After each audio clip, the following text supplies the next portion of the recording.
오늘 설교 제목은 정체성이 경쟁력이다, 이런 알듯 모를 듯한 이런 제목인데요. 제가 그림을 하나 보여드리겠습니다.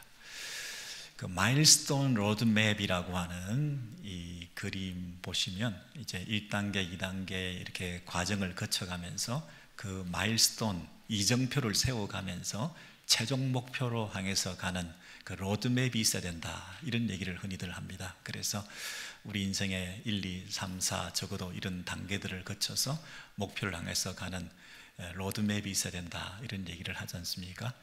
네, 그 우리가 정치를 해도 또 경영을 해도 회사를 경영하다든지 정치를 한다든지 하는 데에도 내가 주어진 시간이 임기가 얼마이면 그 동안에 어떻게 이 나라를 끌고 갈 것인가, 이 회사를 운영할 것인가, 내 남은 인생길을 어떻게 살 것인가, 이런 타임라인을 만들어서 이런 단계적 목표를 설정하고 그 마일스톤들을 세워나가면서 최종 목표를 향해서 나아가는 이런 로드맵이 있어야 된다, 이런 얘기를 하는데, 이런 것 없이 그냥 즉흥적으로 그때그때 임기응변으로 이렇게 하다 보면 돌발 변수가 생겼을 때 무너지기도 하고, 정말 죽음의 공포가 찾아왔을 때 우리가 주저앉아 버리기도 하고, 정말 죽고 싶을 때, 정말 억울할 때, 이럴 때는 자기 분에 못 이겨서 그냥 죽어버리기도 하고, 이런 식의 어떤 돌발적인 행동을 이렇게 하게 되는, 그래서 우리가 이 큰 그림을 가지고 목표를 향해서 한 단계 한 단계 우리가 살아가는 어떤 그런 잘 오가나이즈 된 이런 삶을 살지 못하고, 한 나라를 경영할 때도, 회사를 경영할 때도, 인생을 경영할 때도 그런 부분에서 우리가 실수를 충동적으로 이렇게 하게 되기가 쉬운 것 같습니다. 그래서 한국의 여러 정치 정세가 불안하고 역대 대통령들이 다 불행한 이런 일들을 겪어가는 걸 보면서 좀 더 이런 부분에서 철저히 준비가 되었으면 어떻겠냐 하는 이런 안타까움이 있습니다.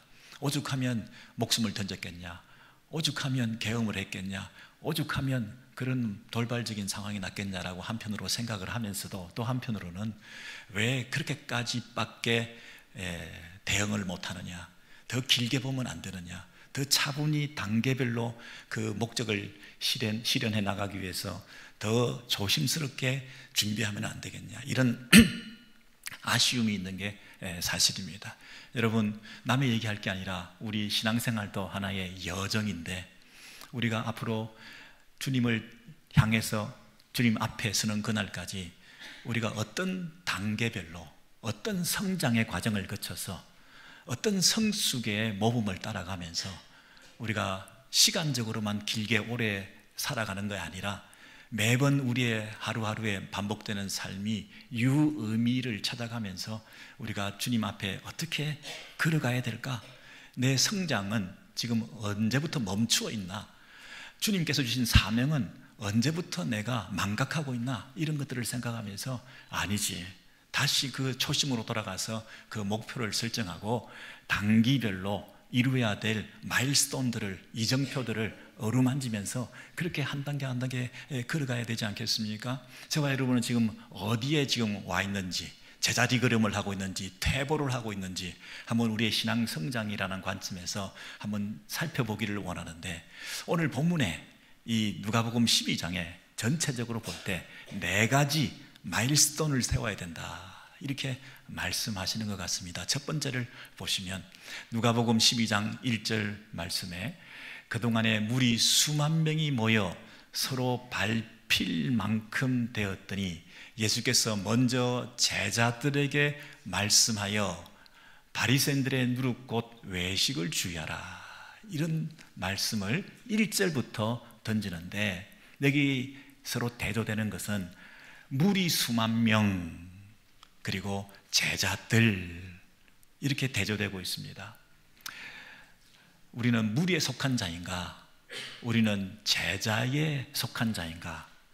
우리는 무리들 가운데서 우리 예수님께서 먼저 관심을 보이시고 먼저 중요하게 생각하시면서 시간의 순서가 아니라 우선순위에 있어서 먼저 그 나라와 의를 구하라 할 때 그 먼저 이 제자들에게 집중하시면서 말씀하기 시작하셨다는 것입니다. 여러분, 수만 명이 모였다고 그랬는데 경찰 추산으로는 한 수천 명 되겠지만 원래 주최 측은 좀 과장하기 마련이니까 이 누가가 이 글을 쓰면서 좀 수만 명이 모였다 이렇게 과장하고 있습니다. 여러분, 이 거짓말을 한다는 뜻이 아니라 그만큼 많이 모였다는 것을 독자들에게 알려주기 위해서 수만 명이 모였다 이렇게 얘기를 하는데, 어느 정도냐면 밟힐 만큼, 서로 밟힐 만큼 그랬습니다. 여러분, 무리가 가지고 있는 속성이 서로 앞다투어서 먼저 나가려고 밟힐 만큼, 무리 속에는 질서가 없습니다. 무질서 속에서 자기의 욕심만 채우려고 하는 그런 이 무리가 가지고 있는 속성을 보이면서 이런 뜻입니다. 그들은 왜 예수님께 많이 모여들었을까요? 자신의 문제를 해결하기 위해서, 병을 고치기 위해서, 이 가난의 문제, 빵의 문제, 경제의 문제를 해결하기 위해서, 그리고 정치적인 메시아를 갈구하며 로마의 압제로부터 벗어나기 위한 그런 이 희구, 갈구 이런 것들을 가지고 이 여러 가지 다양한 필요를 채우기 위해서 다 이렇게 많은 사람들이 모여들어서 서로 밟힐 정도로 먼저 예수를 만지려고, 예수님께 나아오려고 이렇게 애를 쓰고 있는 이런 가운데서 우리가 그 숫자에 압도되고 그 숫자가 주는 기쁨에 우리가 취해 있을 법도 했는데, 예수님께서는 그 무리들을 뒤로하고 먼저 제자들에게 말씀하셨다 그랬습니다. 여러분, 무리가 가지고 있는 속성 중에 한 가지는 내 필요를 채우기 위해서 나왔지만 내 필요가 채워지지 않았을 때는 금방 실망하고 뒤돌아서기 마련입니다. 때로는 호산나 호산나 하면서 예수님을 환영했던 그 사람들이 조금 있다가 어떻게 되었습니까? 예수를 십자가에 못 박아라 못 박아라 하는 폭도로 바뀌게 되었습니다. 무리라고 하는 그 익명성에 기대어서 자기를 감추고 자기의 필요를 채우기 위해서 다니다가 나중에는 그 필요가 채워지지 않았을 때는 그 익명성이 폭력성으로 바뀌기까지 하는 그 무리의 속성을 우리가 잘 알고 있지 않습니까? 그러나 제자는 예수님께 배우는 자들입니다. 먼저 제자들에게 예수님께서 집중하시면서 말씀을 가르치기 시작했습니다. 여러분, 제자는 배우는 자입니다. 배워서 그 말씀대로 순종하고자 하는 자입니다. 그들은 십자가에 못 박아라 예수를 향해서 공격했지만 이제 제자들은 예수님의 십자가를 따라가는 자들입니다. 십자가의 정신으로 섬기며 순종하며 살려고 하는 자들입니다. 여러분, 내 필요를 채우기 위해서 나와 있는 사람들입니까? 아니면 예수께 배우기 위해서 나온 사람들이십니까? 첫 번째, 여러분의 정체성을 분명히 하시면 좋겠습니다. 여러분들은 예수님을 믿고 교회를 나와서 여러분이 우선적으로 하시고자 하시는 것이 무엇입니까? 가장 중요한 게 여러분의 필요를 채우는 것입니까? 아니면 주님의 뜻을 아는 것입니까? 내 뜻대로 살아가는데 주님이 도와주셔야 됩니까? 아니면 주님 뜻대로 사는데 내가 주를 묵묵히 따라가는 자들입니까? 첫 번째, 분명히 해야 될 자기 정체성은 내가 무리에 속한 자인가, 내가 주를 따르는 제자인가 하는 것입니다. 제자는 뭐라고요? 배우는 자입니다. 배우려고 하지 않고 가르침 받으려고 하지 않는 자는 제자가 아니다. 그래서 예수님께서 그 제자 소수의 무리에게 뭐라고 가르쳤습니까?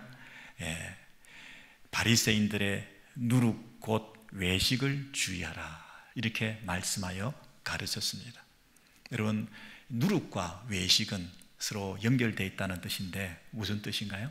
누룩은 반죽에다가 이스트를 넣었을 때 그 누룩이 번져나가고 또 커지게 되고 하는 그런 형질의 변화를 가져오게 됩니다. 겉은 빵이 크게 부풀어 오르고 그리고 근사하게 보이는데 사실 속은 비어 있습니다. 겉과 속이 다르다. 그래서 그것을 누룩이다, 외식이다 이런 단어를 쓰는 것입니다. 누가요? 바리새인들이. 바리새인들은 율법에 정통한 사람들이었고 누구보다도 더 하나님을 예배한다고 하는 종교인들이었는데 우리 주님 보시기에는 겉과 속이 다르다, 이렇게 말씀하신 거죠. 저희들이 입술로는 나를 공격한다고 하지만 마음은 내게서 멀도다 그랬습니다. 여러분, 외식은 연기하고 가면을 쓰고 가장한다는 뜻인데, 그들은 하나님을 의식한다기보다는 사람을 의식하면서 사람들 앞에서 칭찬과 존경을 받기 위해서 그렇게 연기를 하고 있다, 종교적 행위를 하고 있다. 겉으로는 종교적 의무를 다하고 있는 것처럼 보이지만 사실은 율법의 정신인 사랑이라고 하는 것은 없다. 하나님을 사랑하는 것이 아니라, 이웃을 사랑하는 것이 아니라 사람들을 의식하는 것이다. 그래서 사람들이 칭찬하고 존경하면 그것으로 기뻐하고 그것으로 만족해하고 그것이 자기의 삶의 의미인 것처럼 그렇게 살아가는 그 종교인들은 이미 형질이 바뀌었기 때문에 돌이킬 수 없을 만큼 이미 종교인들이 되어서 나하고는 너무너무 거리가 먼 굳어있는 자들이 되었다, 이렇게 말씀하시는 것입니다. 그렇게 습관적이고 형식적인 종교적 의무만 겉으로만 다하고 있는 그 사람들을 향해서 예수님께서는 그들과 같이 되어서는 안 된다, 그렇게 말씀하시며 뭐라고 호칭하시느냐 하면 내 친구가 되어야 된다, 이렇게 말씀하십니다. 12장 1절 4절의 그 내용을 보시면 내가 내 친구 너희에게 말하노니, 처음에는 누구에게 말했습니까? 제자들에게 말했습니다. 많은 무리 가운데서 배워야 된다. 제자는 뭐라고요? 가르침 받는 자다. 그래서 그 가르침의 내용이 뭐냐? 친구가 돼야 된다. 제자들에게 말씀하신 주님이 친구들에게 말씀하시며 나는 종교인을 원하는 게 아니다, 친구가 되기를 원한다. 내가 내 친구 너희에게 말하노니, 여러분, 두 번째 마일스톤은 여러분이 친구인가 종교인인가? 오늘 이 자리에 여러분이 예배하기 위해서 나왔습니다면 종교적인 의무를 다하기 위해서 오신 것인가?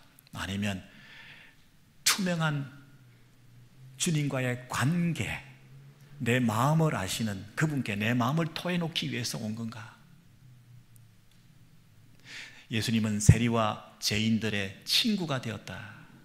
여러분, 세리와 죄인들의 친구가 되기를 원하시는 그 식탁의 교제를 통해서 격의와 허물 없이 함께 교제하시는 그 관계, 하나님께서는 아브라함을 나의 벗이라, 나의 친구라, 갈 바를 알지 못하고 내가 주님의 명령을 따라 믿음의 행보를 이어가기로 했던 그 아브라함을 마음이 통한다, 우리는 친구다. 제3자를 길거리에서 만났을 때 이분은 백그라운드가 뭐며 누구의 누구며 이렇게 장황하게 명함에 나와 있는 대로 선전하고 소개하는 것보다는 내 친구야 라고 했을 때 그 한마디가 그 두 사람의 관계를 설명해 주는 것처럼 지금 예수님께서 우리를 향해서 내 친구, 우리를 향해서 친구라고, 친구 관계가 되기를 원한다고 그렇게 말씀하시는 거 아닙니까? 여러분은 지금 이 자리에 예수님의 친구로 나오셨습니까? 종교적 의무를 다하는 종교인으로 나오셨습니까? 그 친구에게 뭐라고 말씀하시느냐 하면 몸을 죽이고 그 후에는 능히 더 못하는 자들을 두려워하지 마라. 두려워하지 마라. 왜 두려움의 얘기를 하실까요? 갑자기 외식에 대한 얘기를 하다가 갑자기 두려움을 얘기한다는 것은 어떤 뜻일까요? 아, 외식의 뿌리는 두려움이구나. 내가 왜 외식하게 되는가? 왜 사람들을 의식하는가? 사람들의 시선을 두려워하고 있는 것이다. 사람들의 인정과 칭찬에 목말라 하는 것이다. 사람들의 평가에 그렇게 예민한 거다. 하나님을 두려워하기보다는 사람들을 두려워하고 있는 것이다. 사람들이 나를 사회적으로 매장시킬지 모른다. 하루아침에 인기가 땅바닥에 떨어질지 모른다. 두려운 것입니다. 여러분, 정치인들은 권세를 가졌는데 두려울 것이 없어 보이는 사람들인데 가장 사람들을 두려워하는 자들 아닙니까? 가장 여론조사에 민감한 자들 아닙니까? 사람들을 의식하는 자. 빌라도는 예수를 죽일까 살릴까 줏대도 없이 왔다 갔다 표리부동하며 그렇게 안절부절했던 이유가 뭡니까? 사람들의 시선과 사람들의 여론 아닙니까? 두려워하는 자들, 두려워할 때 외식하게 되는 겁니다. 여러분, 외식하지 않는다는 얘기는 하나님만 두려워한다는 뜻입니다. 그래서 12장 4절에서 5절에 보면 이렇게 말합니다. 내 친구 너희에게 말하노니 몸을 죽이고 그 후에는 능히 더 못하는 자들을 두려워하지 마라. 우리는 첫 번째 명령은 두려워하지 말라이고, 두 번째 명령은 두려워하란데, 첫 번째 두려워하지 말라는 이 세상에서 네 몸을 죽이고 그 후에는 능히 못하는 자들을, 더 못하는 자들을 두려워하지 마라. 기껏해야 몸이나 죽이는 자들을 두려워하지 말라. 이제 두려워하는 자는 누구냐 하면 지옥에 던져 넣을 수 있는, 죽음 이후에도 권세를 가지고 계시는 그분을 두려워하라. 여러분, 우리가 죽으면 이 썩을 몸이 이제 예수 그리스도를 믿는 믿음 안에서 부활의 몸을, 신령한 몸을, 영원한 몸을 가지게 될 것인데, 이 죽을 몸, 그것 죽인다고 해서 그를 두려워하지 말고 이 썩을 몸을 죽이는 그를 두려워할 게 아니라 죽음 이후에 이 몸을 신령한 몸으로, 영원한 몸으로 변화시킬 수 있는, 죽음 이후에도 권세를 가지고 계시는 그분을 경외하라, 이렇게 말하고 있는 것입니다. 여러분, 우리는 이 땅에서 두려움이라고 하는 것을 외면하고 살 수가 없습니다. 사실은 늘 두렵습니다. 천재지변도 두려울 뿐 아니라 어떻게 보면 사람들이 제일 무섭습니다. 교회에 들어오면 그 사람들이 무섭지 않습니까? 평판과 사람들의 그 말들이, 나를 향한 가십들이 두렵습니다. 때로는 그래서 우리는 가면을 쓰고 외식하며 경건한 척 포장도 하면서 그렇게 살아보기도 합니다. 우리는 종교인처럼 칭찬받고 존경받는 삶을 우리는 추구합니다. 종교라고 하고는 그 하나님을 섬긴다고 하는 그 본질보다는 비본질적인, 파생되고 있는 다른 것들로 인해서 부수적인 혜택을 받고자 합니다. 경건한 사람이야, 기도 많이 하는 사람이야, 훌륭한 종교적 의무를 다하는 사람이야, 저 사람 전도를 몇 명 했고 헌금을 얼마 하고 주일을 성수를 하고 11조를 하고, 그런 부분에서 훌륭한 덕목을 가지고 있는 분들이라고 하는 평판을 받기를 원합니다. 우리는 자칫 율법적인 종교적인 잣대를 가지고 옷은 이렇게 입어야 돼, 음식은 저렇게 먹어야 돼, 예배는 저렇게 드려야 돼, 신앙생활은 이렇게 해야 돼 하는 그 잣대를 가지면서 자기도 모르게 외식하는 사람들로, 그 나락으로 이 형질이 변해서 누룩이 들어와서 종교인처럼 굳어가는 그런 모습으로, 겉으로는 근사하고 멋있고 부풀러 올랐는데 사실은 속빈 강정처럼 내용도 없는 그런 사람들로 살게 되지 않습니까? 우리의 삶 가운데서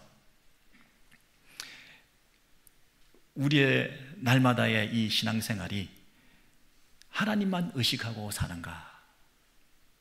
내가 두려운 일들이 많고 사람들과 상황과 환경들이 우리를 둘러싸고 있어서 늘 나를 두렵게 만드는데, 그것을 끊어낼 수 있는, 그리고 하나님을 향해서 죽음 이후에도 나를 붙들어 주시는, 하나님만 두려워할 때 찾아오는 그 평안, 그걸 어떻게 내가 찾을 수가 있을까? 여러분, 자동 온도 장치라는 것을 우리가 보면, 이게 날씨가 많이 더워지면, 온도가 올라가면 떡 하고 차단이 되고, 또 이 에어컨디션으로 연결되어서 차단과 연결을 통해서 새로운 신선한 공기가 나옴으로써 쿨다운 될 수 있는, 여러분, 그래서 두려움으로 가득 차서 마음이 불안하고 조급하고 힘들 때 이게 떡 하고 그것을 끊어내고 진정 두려워해야 될 우리 주님을 바라보며 그분께 연결됨을 통해서, 그분 앞에 경외하는 삶을 살아갈 때 찾아오는 진정한 희열과 위로와 만족, 이게 여러분 자동 온도 조절기이기 때문에 이게 자동으로 돼야 되는데, 이게 고장이 났는지 계속 두려워하고 있다는 거예요. 계속 두려워하다 보니 사람들 앞에서 연기하고 외식하면서 그렇게 동분서주하고 그렇게 껍데기만 왔다 갔다 하면서 그렇게 살고 있다는 거예요. 정말 하나님을 두려워하면 그런 것을 끊어낼 수 있다. 우리의 그 외식의 지수가 얼마인지 우리 진단 키트를 가지고 한번 조사를 해보시겠어요? 내가 얼마나 두려워하고 있는가? 얼마나 외식하고 있는가? 얼마나 사람들과 하나님 앞에서의 그 삶이 다른가? 얼마나 주일에 예배 드릴 때 모습과 세상에 나가서 살아가는 생활의 모습이 얼마나 다른가? 교회에서 하는 그 말투와 집에서 가까운 사람들에게 하는 그 말투가 얼마나 다른가? 교회에서 자상하고 친절한 그 모습이 가정에서, 직장에서 그렇게 분노하고 그렇게 화를 참지 못하는 모습으로 표출되는 그 모습 속에서 나의 이 외식의 지수라는 게 얼마나 높은가? 그렇다고 한다면 정말 내가 하나님을 두려워하는 자가 아니구나. 어떤 귀한 목사님이 그것을 reject and remind라고 설명했습니다. 2R로 말씀하셨어요. 끌어내라. 세상에 대한 두려움, 떡 온도 조절 장치가 차단하고 그 두려움을 끌어내고 이제 remind, 연결해서 하나님을 생각해라, 기억해라. 하나님이 우리와 함께 하신다. 하나님이 나와 함께 하신다. 하나님이 죽음 이후에도 나와 함께 하신다. 썩을 몸을 죽이는 그를 두려워하지 말고, 기껏해야 내 몸뚱아리 죽이는 그를 두려워하지 말고, 죽음 이후에 영원히 우리의 삶을 붙잡고 계시는 그분을 두려워하고 그분 앞에서 살아가는 그 하나님이 살아계신다는 사실을 내가 기억하고 상기하면 그분을 두려워하고 다른 것은 두려워하지 않을 수 있다. 예수님께서 풍랑에서 배 안에서 주무시고 있을 때 제자들은 뭐라고 했습니까? 죽겠다. 죽음의 공포 가운데 그 풍랑 속에서 힘들어하고 있을 때 예수님께서 그들에게 뭐라고 했습니까? 너희 믿음이 어디 있느냐? 너희 믿음이 왜 없느냐 하지 않고 너희 믿음이 어디 있느냐? 너희 믿음이 어디 있느냐라고 했다는 얘기는 있긴 있는데 어디다 숨겨놨냐? 네가 가지고 있는 그 믿음을 왜 지금 어디다 숨겨놓고 작동시키지 않느냐? 떡! 차단시키고 연결해야지. 그들이 큰일 났다 하는데 제일 큰 일은 뭐냐면 그 배 안에 예수님이 계신다고 하는 사실이 제일 큰 일이다. 예수님께서 주무시고 계셨지만, 무관심한 것 같았지만, 침묵하고 계시지만, 그러나 예수님이 그 배 안에 계신다는 사실이 기억해야 될 너희들의 믿음의 실상 아니냐? 우리가 기도하면서 신앙생활하면서 지금 뜨겁고 공포스럽고 여러 가지 환경적인 어려움 속에 우리가 믿음이 다 산산조각이 난 상태에서 이제는 두려움 속에 떨고 있고 두려움 속에 또 떨고 있고 살아가고 있는데, 그분은 침묵하고 무관심하고 외면하고 관심은 없는 것 같지만, 그러나 remind, 하나님이 살아계신다. 나와 함께 하신다. 그분이 흔들거리는 풍랑 속에 있는 이 배 안에 주무시는 것 같지만 나와 함께 하신다. 안 계신 것 같지만 실존하신다. 그분이 나를 버리지 아니하신다. 심지어 참새가 여러 마리가 있지만 그 가치 없는 참새가 12장 6절 이하에 보시면 5 참새가 2 아살리온에 팔리는 것이 아니냐. 그러나 하나님 앞에는 그 하나도 잊어버리시는 바 되지 아니하는도다. 그러면서 머리털까지도 다 세신 바 되었나니 두려워하지 말라. 여러분, 두려워하지 말라는 결론을 어떻게 내리고 있습니까? 너희는 참새보다, 많은 참새보다 더 귀하기 때문이다. 여러분, 참새가 원래는 이 마태복음에 보면 2마리가 한 아사리온 아닙니까? 예, 2마리가 한 아사리온이기 때문에 4마리가 두 아사리온이 맞는데, 아까는 5마리가 2 아사리온이라 그랬으니까 이게 왜 그렇습니까? 네, 이 by 4 개론 풀이 아닙니까? 네, 4마리 사면 1마리 끼워준 거잖아요. 네, 여러분, 1마리를 끼워줄 때 그 1마리는 실한 놈 좋겠습니까? 제일 비실비실한 놈 한 마리 끼워주지 않았겠어요? 제일 작아 보이고 제일 병들어 보이고 제일 모질하는 한 마리를 주지 않았겠어요? 근데 그 한 마리도 5마리가 두 아사론에 팔리는 것이 아니냐. 그러나 하나님 앞에는 그 하나도 할 때 그 하나가 그 한 마리 덤으로 온 한 마리라고 생각되지 않으세요? 그게 우리 아닙니까?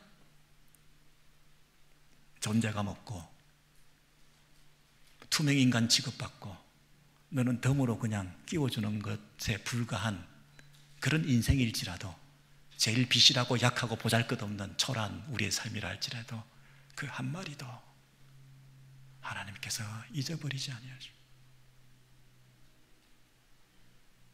그 한 마리에 대해서 여러분 너희 아버지께서 라고 얘기하셨죠.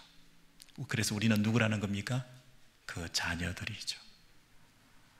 하나님 아버지와 우리 자녀들의 관계는 뗄래야 뗄 수가 없는 관계라는 거예요. 여러분 요즘 부자지간은 서로 원수가 되기도 하고 관계를 끊기도 하고 물질 때문에 싸우기도 하고 심지어 사람을 죽이고 살리고 이러지만 여러분 인륜에 비추어서 부모와 자식은 뗄래야 뗄 수가 없는 거예요. 부모가 어떻게 자식을 버리겠습니까? 부모가 어떻게 자식을 버리냐고요. 자식이 아무리 잘못해도 자식이 아무리 집을 나가도 잊을 수 없고 끝까지 기다리는 게 그 부모의 심정인데 성경에서는 부모가 애미가 너를 버릴지라도 여호와 하나님 아버지께서 너를 버리지 않는다. 여러분 이러면 이건 너무너무 확실한 거 아닙니까? 하나님께서 왕이시고 하나님께서 큰 군사 용사가 아니라 우리 아버지가 되신다는 그 언급이 하나님 아버지와 우리의 관계는 끝까지 간다는 거 아닙니까? 죽음도 그 관계를 끊어놓을 수 없다는 거 아닙니까? 죽어도 너는 내 자식이야, 내 아들이야. 네가 5마리 중에 한 마리 끼워진 보잘것없는 존재라도 사람들은 너를 버리고 팽개치고 보잘것없고 외면하고 무시한다 할지라도 나는 너를 알아. 머리털까지 하나하나 세심받는다는 얘기는 그분이 산수를 잘하고 기억력이 좋다 이런 뜻이라기보다 나는 내 머리털의 숫자도 모르는데 하나님은 내 머리털의 숫자를 안다고 하시니 과장법적 표현 아닙니까? 뭡니까? 네가 너를 아는 것보다 내가 너를 더 잘 안다 그 뜻 아닙니까? 내가 너를 더 잘 안다. 너의 과거와 현재와 미래에 대해서 내가 더 잘 안다. 내가 수가 더 많다.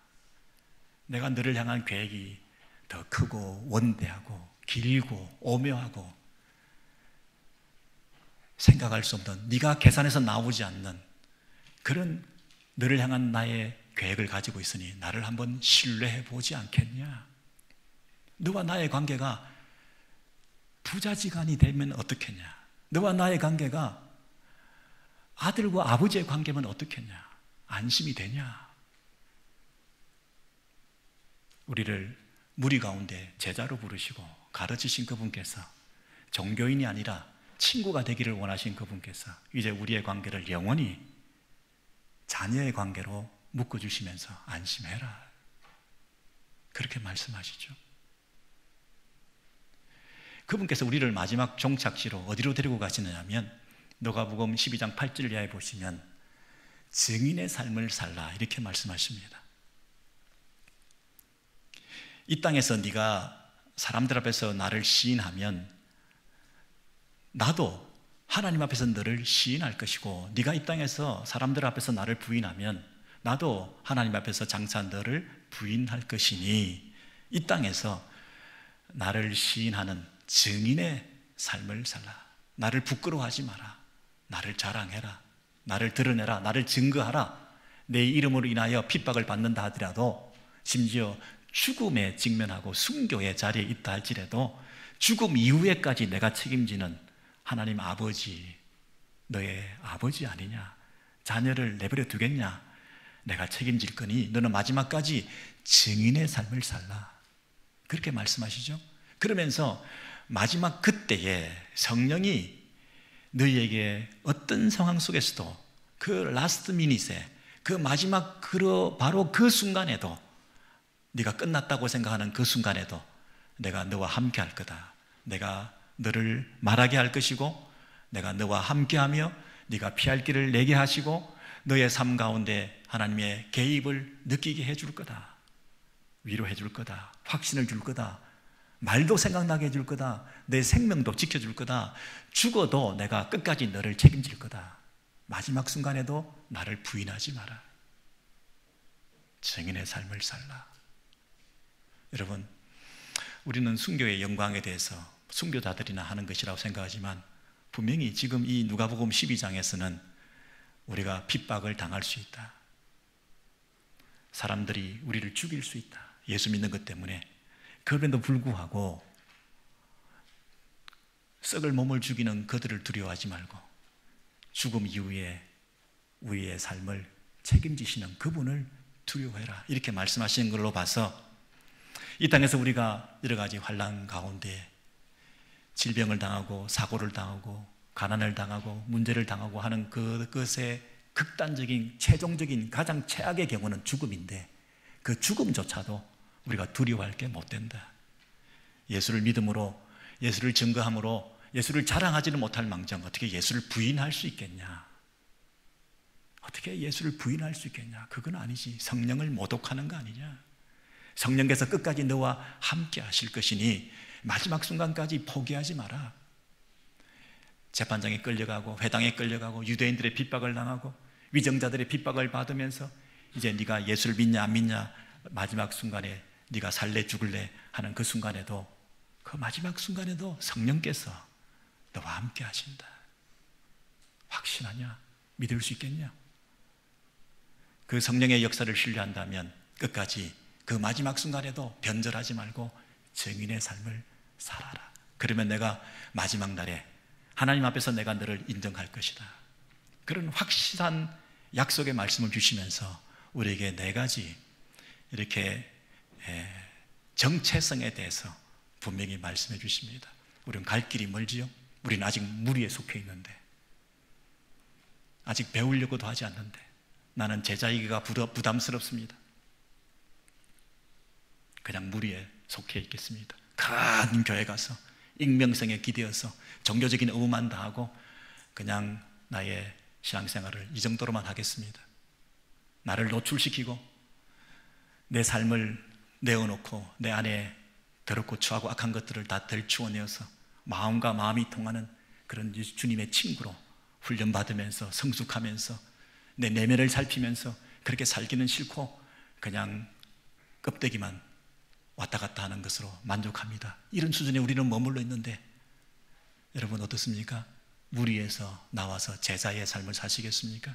말씀을 배우고 성경을 읽고 하는 게 부담스러우십니까?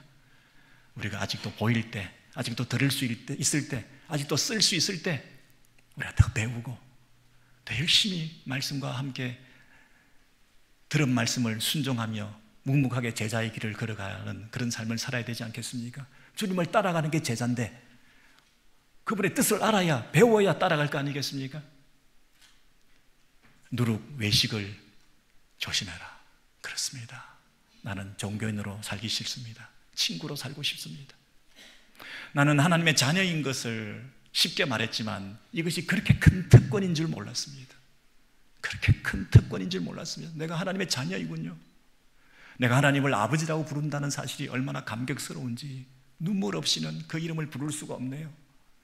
내 안에 성령을 주시고 아들의 영을 주셔서 내 안에서 그 아들이 아버지를 향하여 하나님 아버지라고 부를 수 있는 이런 성령의 인치심을 주셨다는 사실이 너무너무 감격하고 너무너무 감사하네요. 그래서 그 성령께서 나를 인도해 가셔서 마지막 순교의 자리에 간다 하더라도 그 성령님께서 나와 함께 하심으로 피할 길도 내시고 할 말도 하게 하시고 심지어 목숨까지도 던질 수 있도록 예수를 자랑하는 삶이 되겠습니다.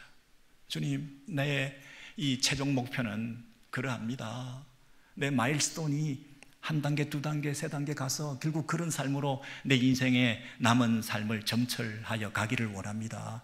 뚜렷한 목표를 가졌습니다. 정체성을 내가 가졌을 때 그것이 경쟁력이 됩니다. 이 치열한 심화되는 경쟁 시대에 내가 살아남기 위해서 선택과 결정에 어떤 집중해야 될 부분들이 분명히 있는데, 이렇게 아무렇게나 막 살다가는 경쟁력 없이 그냥 흐트러진 삶을 살 수밖에 없는데, 내가 정체성을 분명히 하게 될 때 이 땅에서 경쟁력 있는 그런 삶을, 세상과 구별되는 빛과 소금의 역할을 감당하는, 맛이 분명하고 색깔이 분명하고 한 그런 복된 삶으로 내가 살아가길 원하는데, 첫 번째, 내가 제자로서 출발하겠습니다. 물 위에서 나오겠습니다. 익명성에 기대어서 살지 않겠습니다. 나를 노출시키겠습니다. 나는 예수의 제자입니다. 나는 배우겠습니다. 여러분, 그렇게 출발하셔서 순교의 자리까지 나를 부르신다 하더라도 기쁨으로 감당할 수 있는 그 자리까지 가야 되지 않겠습니까? 여러분, 다시 한번 여러분의 로드맵을 보십시오. 첫 번째, 두 번째, 여러분 어디에 지금 어느 단계에 와 계십니까? 그분께서 여러분을 부르십니다. 그리고 정체성을 일깨워 주십니다. 이대로는 안 된다. 어떤 큰 항아리가 있는데 큰 돌이 4개가 있습니다. 그래서 그 항아리에 돌을 4개를 먼저 탁 채웠더니 벌써 아구까지 가득 차게 되었습니다. 아, 다 찼구나. 그런데 작은 돌들을 또 집어넣었더니 또 작은 돌들이 가득 차게 돼서 아구까지 차서, 아, 이제 진짜 가득 찼구나. 모래를 집어넣었더니 또 술술술 내려가가지고 모래가 위에까지 가득 차게 돼가지고 이제 진짜 가득 찼구나. 그랬는데 물을 집어넣으니까 물이 또 술술 내려가면서 이제 진짜 가득 찼구나. 이 이야기의 주제가 뭡니까? 끝날 때까지 끝난 게 아니다, 계속 넣으면 들어간다, 뭐 그런 겁니까? 여러분, 가장 큰 돌 4개를 먼저 넣지 않으면 영원히 넣을 수 없다. 이게 주제입니다. 모래부터 가득 채우고 돌을 넣을 수 있습니까? 큰 돌을. 작은 돌을 가득 채우고 큰 돌을 넣을 수 있습니까? 큰 돌부터 넣지 않으면 영원히 큰 돌을 그 항아리에 넣을 수가 없다. 여러분, 이 4가지 큰 돌을, 정체성에 대한 확인을 하셔서 여러분 인생의 가장 중심에 큰 이정표로 세우시고, 자잘한 것들, 사소한 것들, 그게 여러분이 마음을 뺏기면서 왔다 갔다 하지 마시고 큰 돌, 이 목표를 향해서 여러분의 삶을 굳건한 기둥으로 세워서 달려가실 때 하나님께서 여러분의 삶을 통해서 영광 받으시고 남은 인생의 모든 어려움들을 이겨내실 뿐만 아니라 죽고 싶을 때도 죽지 않고, 죽어야 되겠다고 했을 때도 여러분 인생을 여러분 마음대로 마감하지 않고, 대통령도 목숨을 마음대로 던지고 마음대로 충동적으로 우발적으로 모든 일들이 이렇게 돌발적으로 일어나는 상황 속에서 우리가 평정심을 되찾으면서 태연하게 목적지가 찍혀있는 내비게이션을 따라 우리가 가는 것처럼 안심이 되고, 때로는 좁은 길, 때로는 경사진 길, 때로는 모르는 길이 나온다 할지라도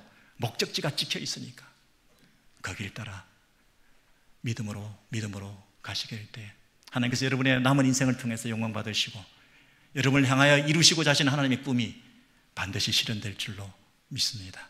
믿음으로 살아가시는 여러분 되시기를 소원합니다.